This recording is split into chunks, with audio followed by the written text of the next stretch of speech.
Love versus arrange marriage वाली बहुओं की रक्षाबंधन की शॉपिंग।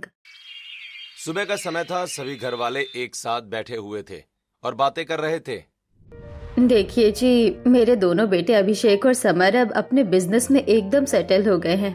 अब मेरी बस एक ही ख्वाहिश है कि मेरे इस बड़े बेटे अभिषेक की जल्दी से किसी अच्छी लड़की से शादी हो जाए। घर में एक नई बहू आएगी तो सब ठीक हो जाएगा और मुझे भी इस किचन की ड्यूटी से थोड़ा रिटायरमेंट मिल जाएगा। हाँ हाँ बिल्कुल। अरे मेरे दोनों पोतों के लिए एकदम बढ़िया और सुंदर बहू है ढूंढना जो इस घर को स्वर्ग बना दे।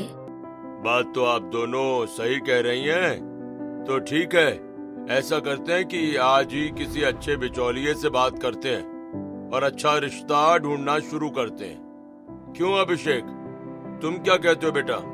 हाँ ठीक है पापा जी, आप लोग जैसा ठीक समझे।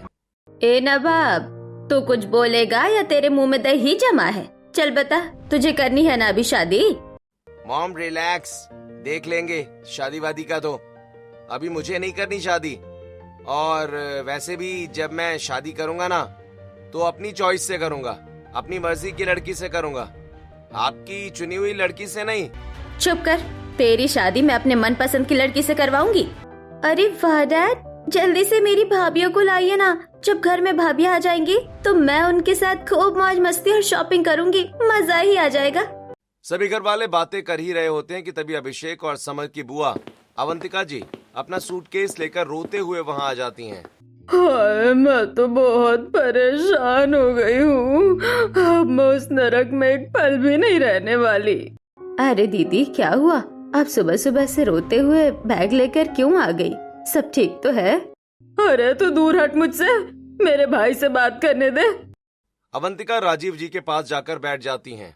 भैया, मैं बहुत परेशान हो गई हूँ। मेरे बेटों की शादी क्या हुई, मेरी तो जिंदगी ही नरक बन गई। दोनों बहुएं मुझे दिन भर ताने मारती है, टाइम से खाना भी नहीं देती। और तुम्हारे वो जीजा जी, वो शराब पीकर मुझे बहुत परेशान करते हैं। मैं अपने घर से तंग आ गई हूँ, इसलिए मैं यहाँ आ गई। मैं यहाँ रह सकती हूँ ना कुछ दिन? अरे दीदी, आप रो क्यों रही हैं? इसमें पूछने और बताने वाली क्या बात है? ये तो आपका ही घर है, आपका जब तक मन करे आप यहाँ रहिए, कोई आपको कुछ नहीं कहेगा। अरे मेरे बच्चे, देखो तो मेरे बेटे को उसके ससुराल वाले कितना परेशान करते हैं। शर्म नहीं आती उन लोगों को मेरी बच्ची को परेशान करते हुए। ए सुधा, जा जल्दी से मेरी बच्ची के लिए पानी और कुछ नाश्ता लेकर आ। और भाभी, पानी के साथ ना मेरे लिए वो स्पेशल वाला पोहा बना कर लाना। मैं सुबह से भूखी हूँ, घर से कुछ खाकर नहीं आई। जल्दी लाना, पेट में चूहे कूद रहे हैं। हाँ हाँ, अभी बनवाती हूँ, जा बहू। सुधा जी गुस्से में किचन में चली जाती हैं। अरे देख रहे हो इनका ड्रामा? जब भी इनके घर में जरा सा भी कलेश होता है, ये मैडम अपना सूटकेस लेकर सीधे यहाँ टपक पड़ती है। अरे घर परिवार है तो थोड़ा बहुत कलेश तो होता ही है, मैनेज करना पड़ता है। पर नहीं, इन्हें तो बस बहाना चाहिए। और मैंने एक बात बहुत अच्छे से नोटिस की है, जब भी रक्षाबंधन आने वाला होता है ना, ये तो 3 महीने पहले ही यहाँ आकर बस जाती है, ताकि मायके के मजे भी ले ले और कोई काम भी ना करना पड़े। सुधा जी गुस्से में नाश्ता तैयार करके लाती हैं और अवंतिका जी को देती हैं। एक बड़ी ब्रांडेड कपड़ों की दुकान पर निधि खड़ी हुई थी। एक्सक्यूज मी भैया, ये आप मुझे क्या दिखा रहे हो? कितने फीके फीके और बोरिंग कलर से हैं। कोई आंटी थोड़ी हूँ मैं जो ये सब पहनूंगी। मुझे एकदम तड़कते भड़कते डिजाइनर पीस दिखाइए। मैम, डिजाइनर पीस तो है हमारे पास, पर वो बहुत ज्यादा महंगे आएंगे। मुझे नहीं लगता कि आप वो खरीद पाएंगी। व्हाट? तुम्हारी हिम्मत कैसे मुझे जज करने की? तुम्हें क्या लगता है मैं कोई गरीब और झोपड़पट्टी वाले परिवार से हूँ? निधि अपने पर्स से बहुत सारा कैश निकालकर काउंटर पर रख देती है। ये लो कैश, अब जल्दी से वो सबसे महंगा वाला सूट निकाल कर दिखाओ मुझे। दुकानदार ये सब देखकर हैरान रह जाता है और निधि को सबसे महंगा सूट दिखाता है। Wow, just look at this, कितना बढ़िया लग रहा है। पैक कर दो इसे, मैं तो यही खरीदूंगी। निधि शॉपिंग करके अपने घर लौटती है और हॉल में उसके माता पिता बैठे हुए थे। अरे वाह मेरी बच्ची, तूने तो क्या कमाल का सूट खरीदा है। जब तू ये पहनेगी ना तो सच में एकदम परी लगेगी। अरे बेटी ये क्या है, 20,000 का सूट? तू इतने पैसे क्यों खर्च करती है फालतू में? हाँ? अरे तेरा कमरा पहले से ही कपड़ों और मेकअप के सामानों से भरा पड़ा हुआ है। देख बेटा, हम लोग इतने भी कोई रईस और करोड़पति नहीं है कि तू रोज रोज इतनी महंगी शॉपिंग करे। तेरा हर महीने शॉपिंग का खर्चा ही 30 से 40 हजार रुपए का आ जाता है। इतना पैसा कपड़ों पर कौन फूकता है? अरे आप क्यों सुबह सुबह मेरी बेटी को टोकने बैठ गए? मेरी इकलौती बेटी है, उसे जो करना है करने दीजिए। कल को जब वो शादी करके ससुराल जाएगी तो पता नहीं कैसा घर मिलेगा, कैसे लोग मिलेंगे। डैड, आप ना बिन बात के टेंशन लेते हो। और मॉम, आप भी सुन लो, मैं कोई ऐसे वैसे घर में शादी करके नहीं जाने वाली। मैं तो ऐसे ससुराल में जाऊंगी जो एकदम हाई क्लास और अमीर हो। मैं किसी गरीब या मिडिल क्लास परिवार में जाकर बर्तन नहीं घिसने वाली। मुझे शॉपिंग करने का शौक है और मैं कल भी शॉपिंग करने जाऊंगी। निधि ये बोलकर अपने कमरे में चली जाती है। कुछ दिनों के बाद सभी घर वाले एक साथ बैठे थे। अवंतिका जी और राजीव, सभी घर वाले एक साथ बैठे हुए थे। हॉल में एक बिचौलिया भी बैठा हुआ था। देखिए राजीव जी, ये लड़की एकदम आपके खानदान के लेवल की है। जाति भी सेम है, इकलौती बेटी है और उनके पिता का शहर में बहुत बढ़िया बिजनेस है। बहुत ही अमीर और शरीफ फैमिली है। और लड़की तो आप देख ही रहे हैं, एकदम हीरोइन जैसी सुंदर और पढ़ी लिखी है। ओहो, सच में लड़की का रंग रूप तो बहुत ही बढ़िया है। एकदम गोरी चिट्टी और मॉडर्न है। अभिषेक के साथ इसकी जोड़ी एकदम मेड फॉर ईच अदर लगेगी। हाँ भाई, मुझे तो ये लड़की और ये रिश्ता बिल्कुल मंजूर है। चलो राजीव, देर किस बात की, आज ही इनके घर चलते हैं और इस लड़के को देखकर अपना रिश्ता पक्का कर लेते हैं। बिल्कुल, मेरे बड़े बेटे अभिषेक के लिए तो ये लड़की एकदम सही है। हम आज ही इसे देखने जाएंगे और रिश्ता पक्का करके आएंगे। पूरी फैमिली निधि को देखने के लिए जाती है। सभी को निधि पसंद आ जाती है और कुछ दिनों के बाद राजीव और निधि की शादी हो जाती है। शाम का समय था। निधि का गृह प्रवेश हो रहा था। उसने हैवी ज्वेलरी और हैवी लहंगा पहना हुआ था। अरे बाप रे, सुना था कि बहुत अमीर खानदान की बहू आ रही है और ये लोग भी तो अमीर हैं। अरे इसका लहंगा तो देख, कम से कम 2-3 लाख का लहंगा होगा और वो गोले का हार देख कितना बढ़िया लग रहा है। सुन रही है दीदी, पूरा मोहल्ला मेरी बहू के डिजाइनर लहंगे और उसकी अमीरी की बातें कर रहा है। हाँ हाँ सुन रही हूँ भाभी, पर तू ज्यादा हवा में मत उड़। ये बात हमेशा याद रखना कि जिसका लहंगा और ज्वेलरी इतनी हैवी है ना, तो उसके रोज के खर्चे भी उतने ही हैवी होंगे। ओहो दीदी, आप ना बीच में ये अपनी फालतू की टोक मत लगाया करो। अरे अमीर परिवार की लड़की है तो अच्छे ही कपड़े पहनेगी ना। अब आप प्लीज साइड हटिए, मुझे अपनी बहू का गृह प्रवेश करने दीजिए। सुधा जी निधि का गृह प्रवेश करवाती हैं। अगले दिन निधि की पहली रसोई थी। निधि सबके लिए बढ़िया खाना तैयार करती है और सभी को सर्व करती है।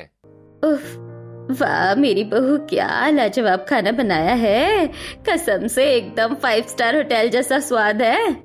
हाँ हाँ, ठीक ठाक है बनाया है। अरे राम राम, ये कैसा फीका और बेस्वाद खाना है। ऐसा लग रहा है जैसे किसी बीमार आदमी का उबला हुआ खाना खा रही हूँ।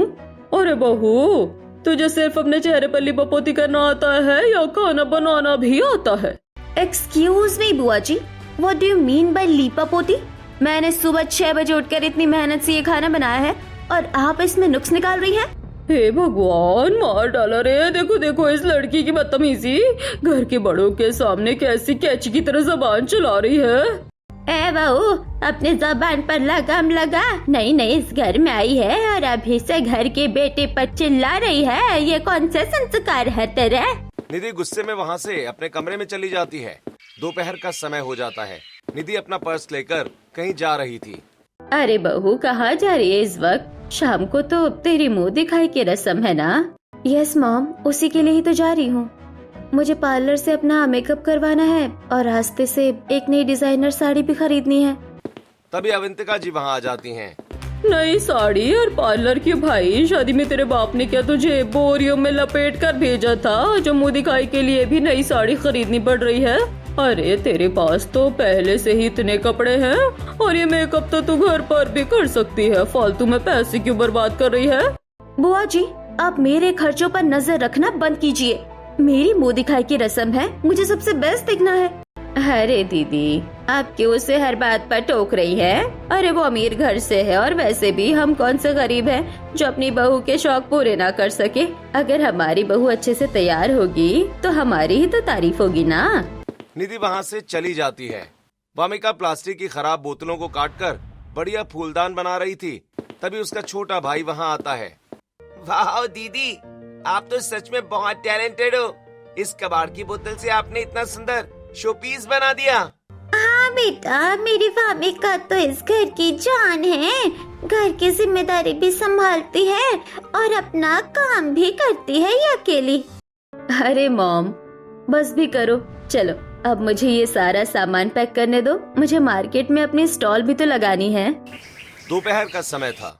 वामिका अपने स्टॉल पर खड़ी हुई थी। तभी समर वहाँ आता है।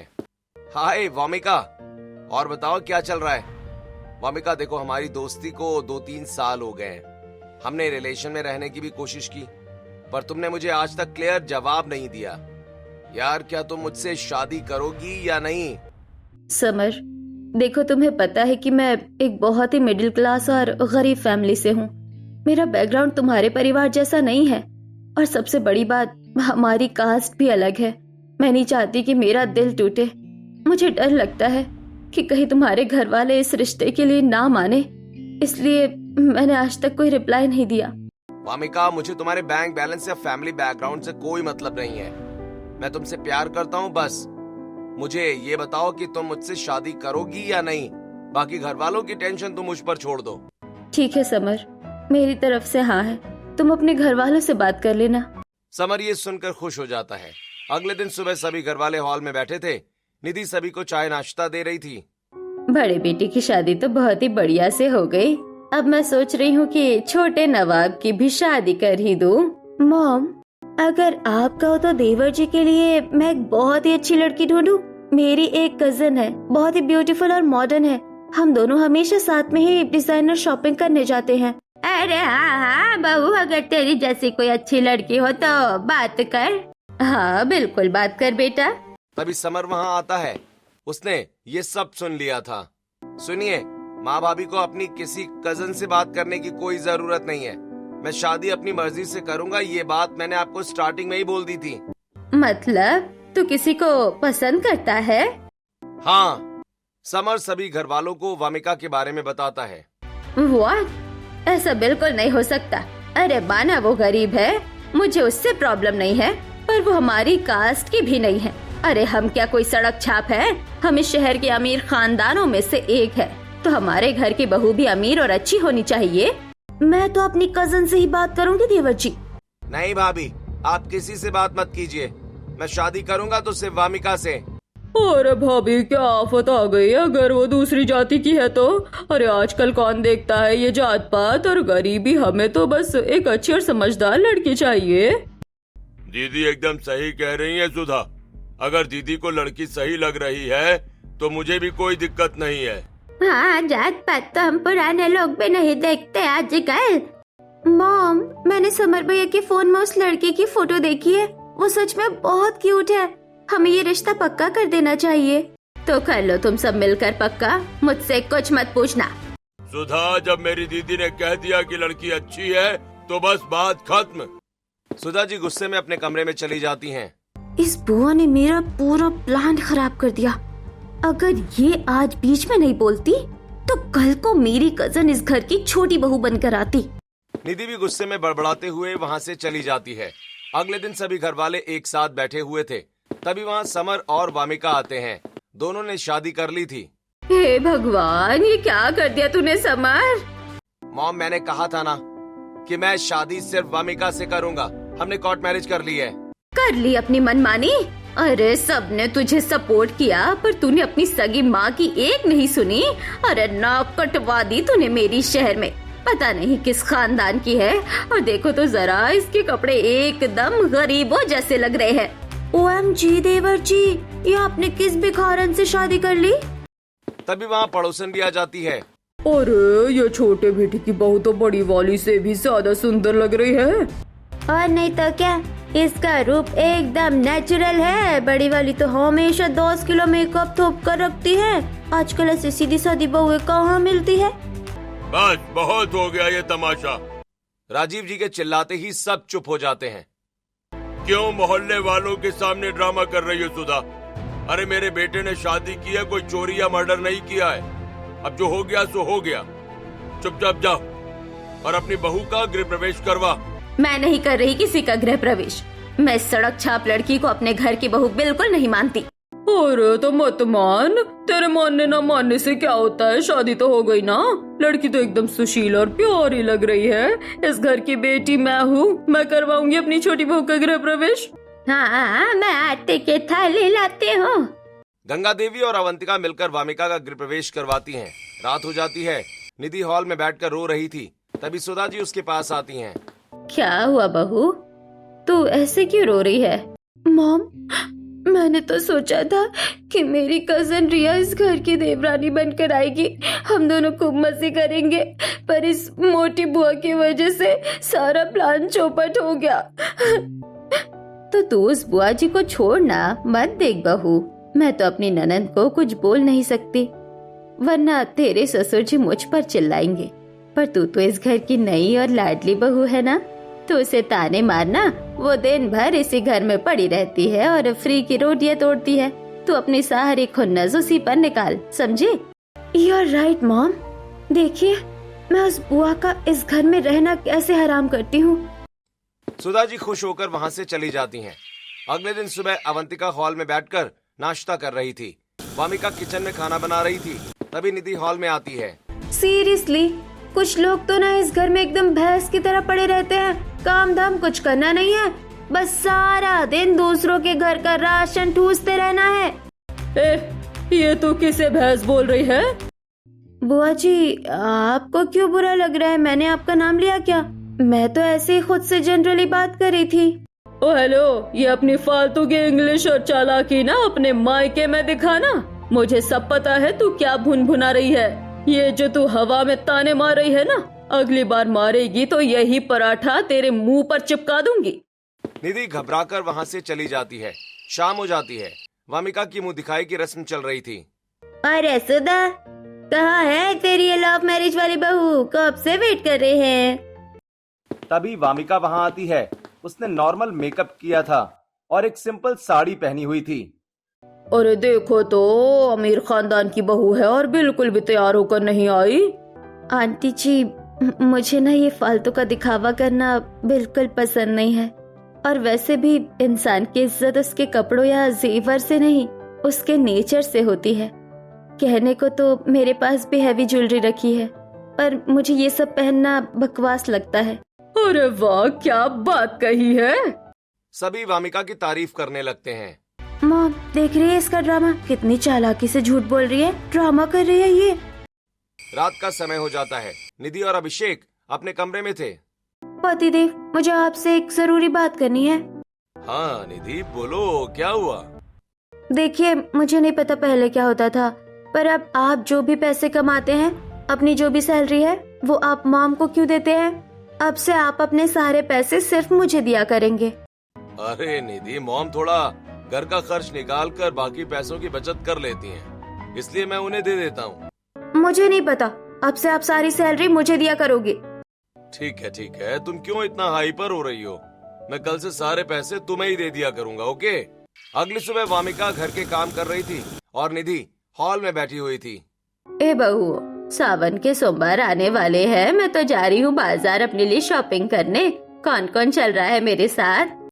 अरे मैं भी चलूंगी शॉपिंग करने। वो तो मुझे पता ही था। मेरे पति के पैसे बर्बाद करने के लिए आप कैसे पीछे रह सकती हैं? कुछ कहा क्या आपने भाभी? अरे कुछ नहीं दीदी, मैं कह रही थी कि चलिए चलिए। मॉम, मैं भी चल रही हूँ आपके साथ। सासू माँ, अगर आप लोग जा रहे हैं तो मैं भी चल लेती हूँ, मुझे भी कुछ शॉपिंग करनी है। हाँ, चल ले। सुधा जी, अवंतिका, निधि और वामिका चारों शॉपिंग करने के लिए निकल जाती हैं। बाजार पहुंचकर निधि एक बड़ी दुकान पर जाती है। एक्सक्यूज मी भैया, ये क्या पुराने आउटडेटेड पीस दिखा रहे हो? मुझे ना एकदम ब्रांडेड साड़ियाँ दिखाओ। साड़ी एकदम बढ़िया होनी चाहिए। मॉम देखिएगा, जब मैं ये डिजाइनर साड़ी पहनकर पूजा थाली लेकर मंदिर में एंट्री लूंगी ना, तो पूरे मोहल्ले की औरतें जलकर राख हो जाएंगी। अरे बिल्कुल, मेरी बच्ची पहले पसंद आए वो ले, पैसों की कोई टेंशन नहीं है। निधि एक डिजाइनर साड़ी खरीदती है और पूजा की थाली भी महंगी वाली खरीदती है। पास वाली दुकान पर वामिका सामान खरीद रही थी। भैया आप मुझे एक नॉर्मल पीतल या स्टील की थाली दे दीजिए, पूजा ही तो करनी है, डिजाइनर थाली का क्या करूंगी। और हाँ, एक प्लेन लाल रंग की सूती साड़ी दे दो और साथ में 5 मीटर वो गोल्डन पट्टी और कुछ मोती दे देना। ये प्लेन साड़ी और लेस लेकर मैं घर पर ही इसे ऐसे डिजाइनर लुक दूंगी कि ये भी महंगी साड़ियों को टक्कर देगी। अवंतिका दूर खड़ी होकर दोनों बहुओं को देख रही थी।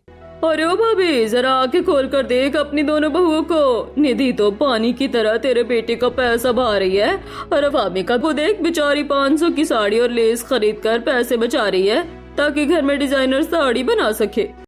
ओहो दीदी, आपको तो हर चीज में नुक्स निकालना होता है। मेरी बहू अमीर घर से है, उसके शौक बड़े हैं, तो क्या हुआ।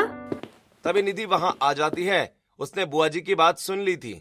बुआ जी, कुछ लोग ना बस दूसरों से जलते हैं। अरे मायके में आकर फ्री की रोटियां तोड़ने और दूसरों के टुकड़ों पर पलने वाले लोग भी अब हमें पैसे बचाने का ज्ञान देंगे। ए, तू मुझे ताना मार रही है? मैंने तो बस फैक्ट बताया है बुआ जी। निधि ये कहकर वहाँ से चली जाती है। रात का समय है। वामिका और समर अपने कमरे में थे।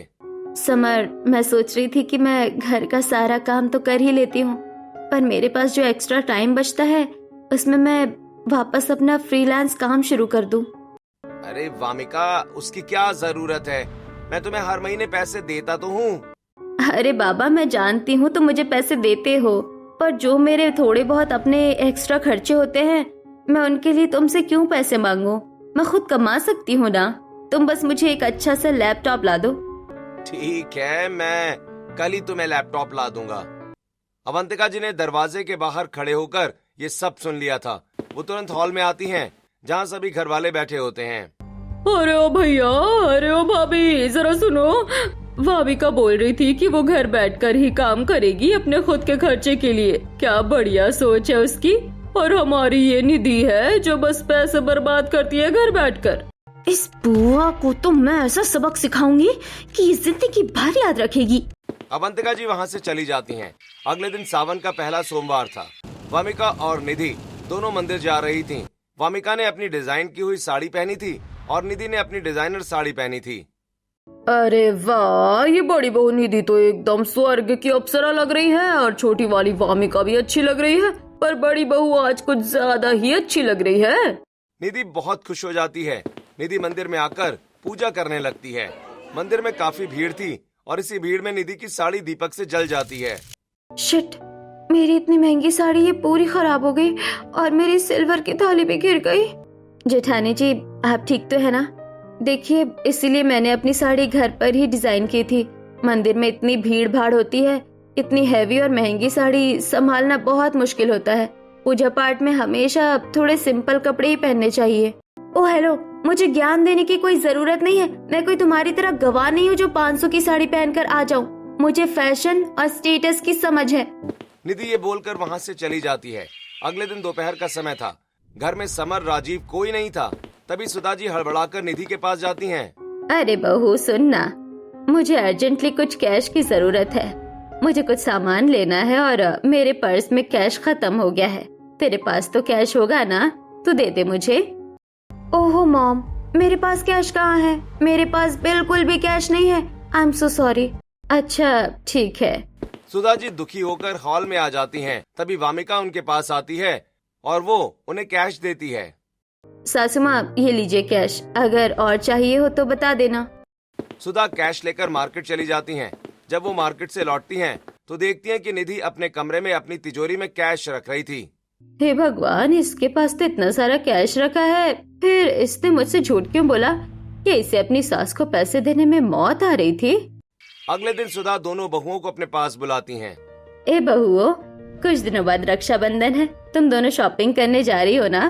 तो मैं भी चलूंगी तुम्हारे साथ। मुझे भी तो देखना है कि तुम लोग क्या क्या खरीद रही हो। मॉम, आप क्यों परेशान होंगी? मैं अकेले शॉपिंग कर लूंगी, आप आराम कीजिए। सासू माँ, अगर आपको चलना है तो आप चल सकती है, मुझे कोई दिक्कत नहीं है।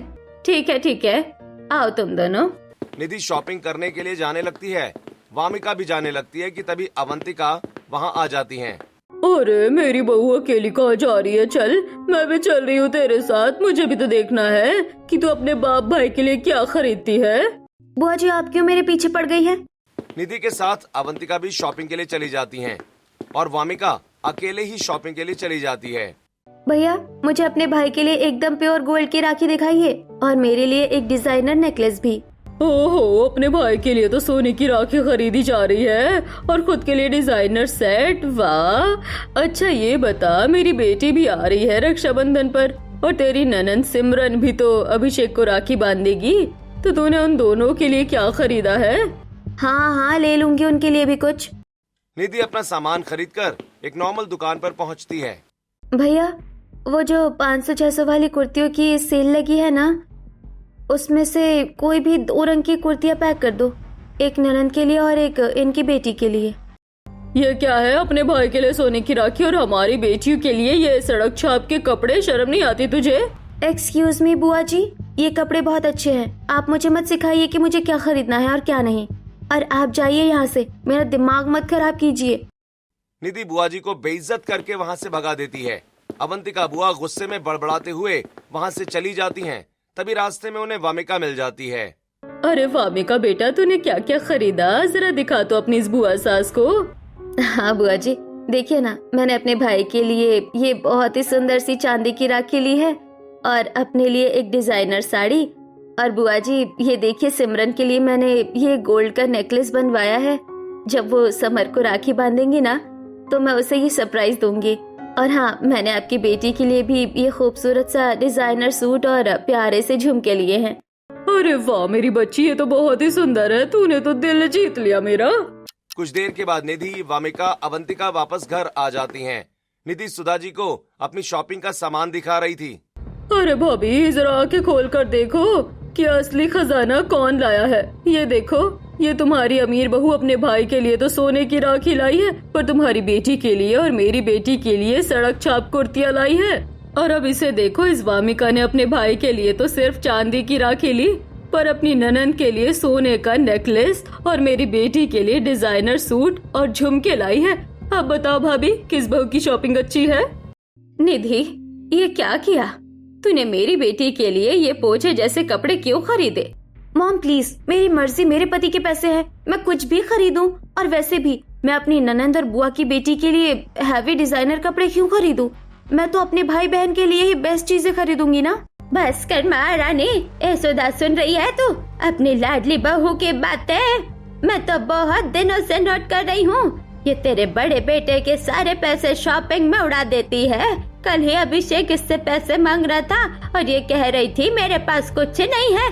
और सुन सुधा, तू जो दिन रात ये जाति पाती और अमीरी गरीबी का रोना रोती है ना, जरा आंखें खोल कर देख, ये लव मैरिज वाली बहू जिसे तू सड़क छाप बोलती है, ये खुद पैसे कमाती भी है और बचत भी करती है। इसने अपने भाई के लिए भले ही सोने की राखी ना ली हो, पर इस घर की बेटियों के लिए इसने अपना दिल खोल कर रख दिया। अरे जो ससुराल वालों को अपना समझे वही तो असली बहू होती है। शर्म नहीं आई तुझे निधि? अरे अपने सगे भाई के लिए तो तूने सोने की राखी बनवाई और मेरी बेटी और दीदी की बेटी के लिए 500-500 रुपए के सड़क छाप कपड़े लिए।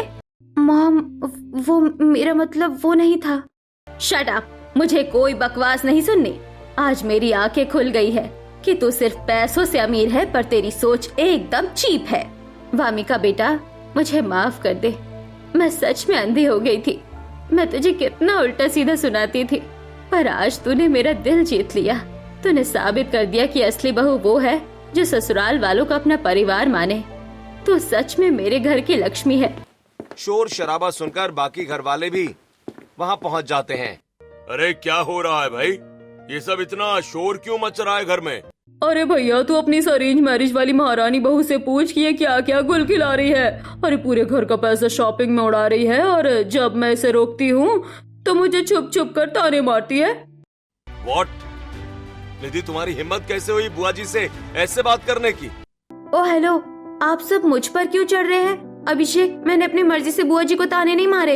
ये सासू माई मेरे कमरे में आई थी, इन्होंने ही मुझसे कहा कि बुआ ने छोटे बेटे के लव मैरिज को सपोर्ट किया है, इसलिए तू उन्हें ताने मारना। अपनी सारी खुन्नस बुआ पर निकाल देना। डैड, इन्होंने ही मुझे भड़काया था, वरना मुझे क्या शौक है बुआ जी से लड़ने का। क्या भाभी ये सच कह रही है? तुमने इसे पट्टी पढ़ाई थी मेरे खिलाफ? सुधा, ये क्या घटिया हरकत है तुम्हारी? अरे नहीं दीदी, मैं तो बस ऐसे ही मजाक में बोल रही थी। बस भाभी, मुझे सब समझ आ गया। तुम्हें मेरा इस घर में रहना चुभ रहा है ना? तुम्हें लगता है मैं बोझ हूँ? तो ठीक है भैया, मैं अभी अपना बैग पैक करती हूँ और निकल जाती हूँ यहाँ से। अरे नहीं दीदी, आप कहीं नहीं जाएंगी। तभी निधि जोर जोर से रोने लगती है। जेठानी जी प्लीज रोना बंद कीजिए, जो हुआ सो हुआ। आई एम सॉरी वामिका, मैंने तुम्हारे साथ कितना बुरा बर्ताव किया, तुम्हें नीचा दिखाने की कोशिश की। अरे चिल जेठानी जी, हम परिवार है, और रही बात शॉपिंग की तो हम दोनों मिलकर शॉपिंग किया करेंगे ना, पर लिमिट में रहकर, फालतू का दिखावा नहीं करेंगे। सुनिए, जन्माष्टमी आ रही है ना, इस बार हम लोग बाहर से डिजाइनर झूला नहीं लाएंगे। हम दोनों देवरानी जिठानी मिलकर घर पर ही अपने हाथों से कान्हा जी का झूला बनाएंगे। मैं तुम्हें अपनी दुश्मन समझती थी, पर तुम तो सच में मेरी सगी बहन से भी बढ़कर हो। You are the best. Nidhi और वामिका एक दूसरे के गले लग जाती हैं। तभी वहाँ अवंतिका जी के बेटे और बहू आते हैं और रोने लगते हैं। मम्मी जी प्लीज मुझे माफ कर दीजिए, आपके जाने के बाद पूरे घर में जैसे सन्नाटा छा गया है। ना कोई डांटने वाला है, ना ताने मारने वाला, और ना ही प्यार से स्पेशल पोहा मांगने वाला। माँ जी, जो हुआ उसे भूल जाइए और आप वापस घर चलिए। देखा भाभी, आखिर मेरी याद आ ही गई इन लोगों को। मैं तो पहले कहती थी कि मेरे बिना इनका घर नहीं चल सकता। अवंतिका जी अपने बेटे बहू के साथ अपने घर चली जाती हैं। सभी घर वाले खुश हो जाते हैं और सब कुछ ठीक हो जाता है। दोस्तों, आपको ये वीडियो कैसी लगी कमेंट करके जरूर बताएं और वीडियो को लाइक जरूर करें।